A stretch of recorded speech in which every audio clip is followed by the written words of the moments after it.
নমস্কার বন্ধুরা, আমি আবারও চলে আসলাম। আপনারা সবাই কেমন আছেন? আশা করছি অনেক ভালো আছেন। তনুর রান্নাঘরে আপনাদের সবাইকে স্বাগত। তো বন্ধুরা, বাইরে ভীষণ বৃষ্টি হচ্ছে আর আপনাদের দাদা আমার কাছে এই মাংসগুলো এনে দিয়েছে। এটা ব্রয়লার পোল্ট্রির মুরগির মাংস। আর বলছে আজকে একটু দারুণ করে রান্না করো, তো প্রত্যেকদিনই তো ভালো করে রান্না করো, একঘেয়েমি হয়ে গিয়েছে একই রান্না, আজকে একটু অন্যরকম করে রান্না করো। তাই ভাবলাম আপনাদেরকে কেন দেখাবো না। আজ মুরগির মাংস দারুণ করে রান্না করব।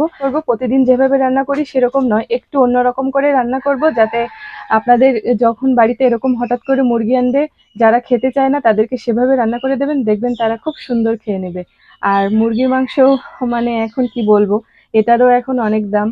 তো কি করব, যাই হোক এরকম এনে দিয়েছে বন্ধুরা। তো আজকে এটা একটু সুন্দর করে রান্না করব আর বেশ দারুণ লোভনীয় লাগবে। আর আমাদের বাড়িতে ছেলে এটা খুব ভালো খায়, তো ওর জন্য একটা আরো স্পেশাল মানে চেষ্টা যে আরো বেশি ভালো করে রান্না করতে হবে। তো যাই হোক কথা না বাড়িয়ে সবার আগে বলে দিচ্ছি, যদি চ্যানেলটা সাবস্ক্রাইব করা না থাকে তাহলে অবশ্যই চ্যানেলটা একটু সাবস্ক্রাইব করে আসবেন, লাইক কমেন্ট শেয়ার করে অন্যান্য ভিডিওগুলো একটু দেখে নেবেন।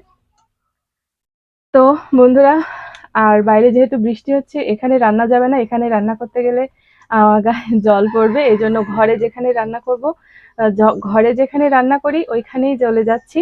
সবকিছু গোছানোই আছে, জাস্ট চুলোয় জালটা ধরিয়ে দেবো। আপনারা কিন্তু কেউ না টেনে সম্পূর্ণ ভিডিওটা দেখবেন। আর বৃষ্টিতে চিকেন রান্না করছি মানে বুঝতেই পারছেন দারুণ খাওয়া দাওয়া হবে। ভিডিওটা না টেনে সম্পূর্ণ দেখতে থাকুন বন্ধুরা। মাংসটা ম্যারিনেট করে নেব প্রথমে। আর তার জন্য নিয়েছি এখানে আদা রসুন বাটা। আর এখানে আমি শুকনো খোলায় সুন্দর করে ভেজে একটু কালো কালার পর্যন্ত ভেজেছি। তারপরে শিলে বেটে নিয়েছি, আর সেই শিলে রসুন বেটেছি বলে রসুনের কালারটা দেখেন এই অবস্থা। এরকম ভাবে ঝালটা দিলে মাংসের কালারটা দারুণ হবে। এই বাটিতে আছে হলুদ, জিরে, ধনে, লবণটা আমি পরে দেব। তো প্রথমে আমি রসুন বাটাটা দিয়ে দেব, আদা রসুন বাটাটা। এভাবে মাংসটা মাখিয়ে জাস্ট একদিন রান্না করে খেয়ে দেখবেন কত দারুণ লাগে। আর তারপরে আমি ঝালটা দিয়ে দেব। আর তারপরে এই মশলাগুলো সব দিয়ে দেব। পেঁয়াজ এখন দেব না, আর লবণটা এখন দিচ্ছি না। তো এভাবেই আমি ম্যারিনেট করে নেব। আপনারা চাইলে একটু লবণ দিয়ে নিতে পারেন।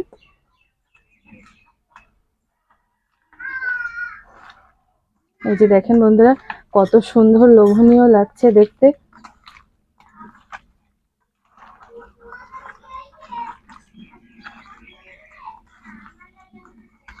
এভাবে ঝালের গুঁড়োটা দিলে মাংসের কালারটা খুবই সুন্দর হয়।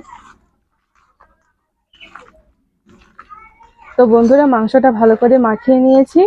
এবার এটা এভাবে রেখে দেবো আধা ঘন্টা। আপনারা চাইলে সাথে সাথে রান্নাটা করে নিতে পারেন, কিন্তু বেশি সময় ধরে রাখলে ভালো লাগবে। তো এবার আমি চুলোয় জালটা ধরিয়ে দেব।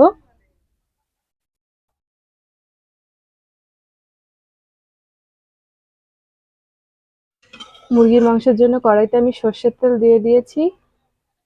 সর্ষের তেলে মুরগির মাংস রান্নাটা খুব সুন্দর হয়। এবার আমি আলুগুলো ভেজে নেব।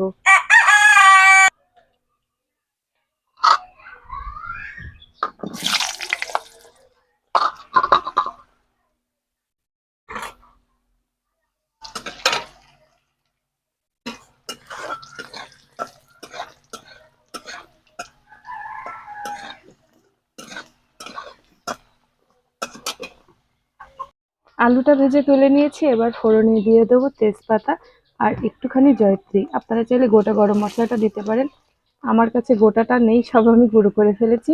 তো এবার ফোড়নটা জাস্ট একটু ভেজে নেব। ফোড়নটা একটু ভেজে নিয়েছি, নিয়ে একটু বেশি পরিমাণ পেঁয়াজ দেবেন, কুচি করা পেঁয়াজটা একদম লাল লাল করে ভেজে নেব।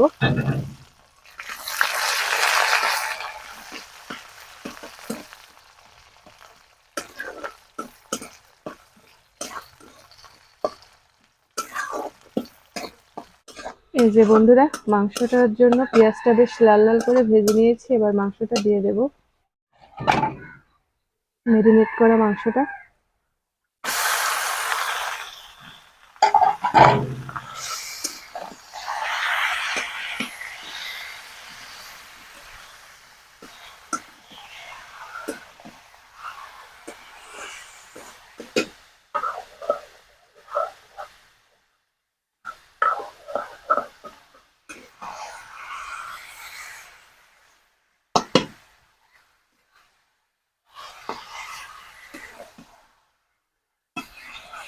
এবার দিয়ে দেব পরিমাণ মতো লবণ,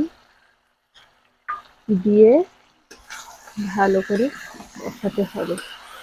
আপনারা দেখতেই পাচ্ছেন আমার মাংসের কালারটা কতটা সুন্দর হচ্ছে।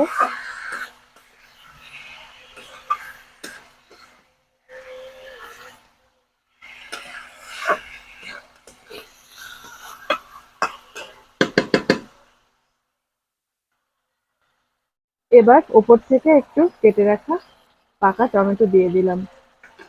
অনেক সুন্দর দেখতে লাগছে বন্ধুরা।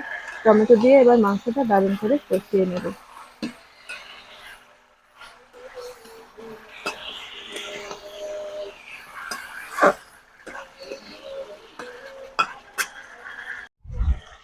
এ পর্যায়ে ভেজে রাখা আলুগুলো দিয়ে দেব, দিয়ে আরো কিছুক্ষণ কষিয়ে নেব।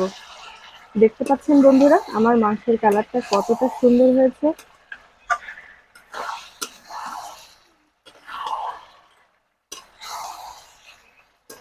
প্রায় আমার মাংসটা কষা হয়ে এসেছে, আরো একটু কিছুক্ষণ কষিয়ে আমি জল দিয়ে দেব।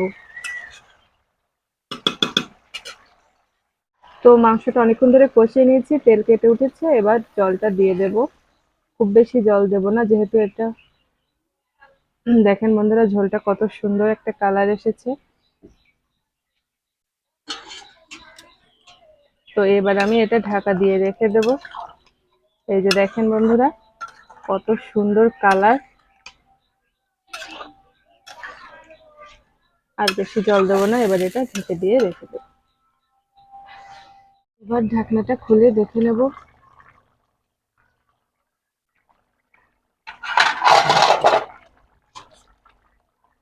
এই যে বন্ধুরা বেশ দারুণ ফুটে উঠেছে, আর ঢেকে রাখবো না যেহেতু এটা পোলট্রির মাংস। এবার এইভাবেই এটা ঝোলটা কমিয়ে নেব। বন্ধুরা মাংসটাও আমার বেশ হয়ে এসেছে, এবার আমি গরম মশলা দিয়ে দেব। প্রচন্ড ধোয়া হচ্ছে। এই যে বন্ধুরা গরম মশলার গুঁড়োটা দিয়ে দিলাম, দিয়ে একটু নাড়িয়ে চাড়িয়ে নেব। আর বেশিক্ষণ রান্না করব না, এবার নামিয়ে নেব।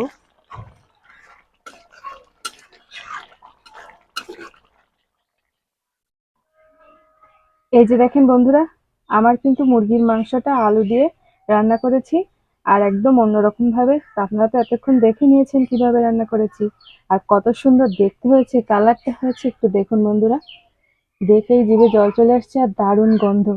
মানে এরকম করে চিকেন রান্না করলে কেউ আর এটাকে না বলবে না। তো বন্ধুরা আপনারা তো দেখে নিয়েছেন কিভাবে আমি চিকেনটা একদম দারুণ করে রান্না করেছি। এভাবে চিকেন রান্না করলে খাসির মাংস ফেলে এটা খাবে। আর খাসির মাংসের যে দাম, এখন এরকম নিত্য নতুন ভাবে চিকেন রান্না করা ছাড়া আর কোনো উপায় নেই। আর যাই হোক বন্ধুরা কথা বেশি বাড়বো না, অনেক কথা বলে ফেলেছি। জাস্ট চিকেনটা আমি কেমন করে রান্না করে আপনাদেরকে সেটাই দেখিয়েছি। আমি এরকম করেই রান্না করি, আপনারা হয়তো অন্যভাবেও রান্না করতে পারেন। তো যাই হোক এক একজনের রান্না এক এক রকম, রান্নাটা আসলে দেখতে অনেক সুন্দর লাগে, এইটাই আর কি। তো কথা না বাড়িয়ে আপনাদেরকে আবারও মনে করে দিচ্ছি, তনুর রান্নাঘরটা প্লিজ সাবস্ক্রাইব করে রাখবেন। তনুর রান্নাঘরে নিত্য নতুন অনেক ভিডিও দেওয়া আছে, সেগুলো আপনারা একটু দেখবেন। আর সাবস্ক্রাইব করে রাখলে সবার আগে আপনার কাছে পৌঁছাবে যখন আমি এরকম ধরনের লোভনীয় ভিডিওগুলো ছাড়বো। আর অনেক দারুণ দারুণ ভিডিও তো আপনাদের জন্য আমি আরো নিয়ে আসছি সামনে। তো সেগুলো দেখার জন্য অপেক্ষা করবেন। আজকের মতো আমি চলে যাচ্ছি, আপনারা সবাই ভালো থাকবেন আর অপেক্ষা করবেন। অবশ্যই অবশ্যই আমি আপনাদের জন্য ভালো কিছু আনবো।